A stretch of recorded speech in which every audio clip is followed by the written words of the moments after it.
ہر مومن اور ہر جو انسان صاحب حیثیت ہے کہ شیعہ قوم کے پاس ایک ویژن ہونا چاہیے، اہل بیت کا ویژن، کہ کل میں نے کہا نا، کھانا کھانے میں جس کو لذت ملے یہ حیوانیت ہے، کھانا کھلانے میں جس کو لذت ملے یہ انسانیت ہے۔ ایک ہے طعام، ایک ہے اطعام۔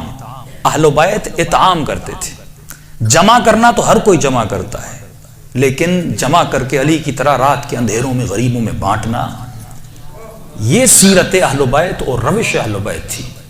کہ انسان اگر وکیل بننا ہے نا تو یہ سوچو، اگر بہترین وکیل بننا ہے اس ملک میں، اگر سب سے اچھا ڈاکٹر ہونا چاہیے وہ بھی شیعہ ہونا چاہیے، سب سے اچھا انجینئر وہ بھی شیعہ ہونا چاہیے۔ کیوں؟ کیونکہ جب تمہارا امام سب سے اچھا ہے تو بھی سب سے اچھا ہونا چاہیے۔ کبھی بھی فرسٹ سے کم مت سوچا کرو، بہترین سوچ ہونی چاہیے۔ ہاں بھائی کیا پڑھنا چاہتے ہو؟ نوجوان کہتے ہیں مولانا اپنا آئی ٹی کر رہا ہوں، کوئی کہتا ہے بی کام کر رہا ہوں، کوئی کہتا ہے کامرس کر رہا ہوں۔ پوچھو بھائی کیوں کر رہے ہو؟ پتہ ہی نہیں مولانا، ایسے ہی کر رہا ہوں، کوئی ویژن ہی نہیں ہے۔ امیر باپ کا بچہ ہے، کیا پڑھ رہے ہو؟ سافٹ ویئر انجینئر بنو۔ اچھا انجینئر بن کے کرو گے کیا میرے لال؟ کچھ بھی نہیں، شوق ہے۔ یہ شوق کیا ہوتا ہے؟ ویژن بناؤ نا، مجھے قوم کے لیے کچھ کرنا ہے۔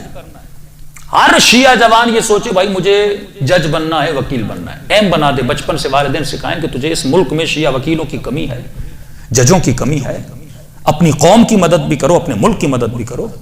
ہر بندہ سوچے مجھے سی ایس ایس دینا ہے، کیونکہ ایک اے ایس پی، ایک D S P M P A سے زیادہ پاور رکھتا ہے۔ اور جس ملک میں چوری ہو، جہاں پہ نظام اسلام ہو ہی نہ، اگر ایک پڑھا لکھا اچھا شیعہ D S P S P بن جاتا ہے، یہ کتنے لوگوں کی مدد کر سکتا ہے؟ یہ کہیں نہ کہیں پر بھی تو اہل بیت کے نظام کو نافذ کر سکتا ہے نا، رسول خدا کے نظام کو نافذ کر سکتا ہے نا۔ تو جب تمہاری سوچ کی پرواز بلند ہوگی، بچپن سے بچوں کو سکھاؤ گے کہ تمہیں ملک کی خدمت بھی کرنی ہے اور مذہب کی خدمت بھی کرنی ہے، اور ایک ایسا ماحول اور ایک ایسا سسٹم بنانا ہے کہ امام زمانہ آئے تو کہیں ہاں واقعاً تو میرا سپاہی تھا۔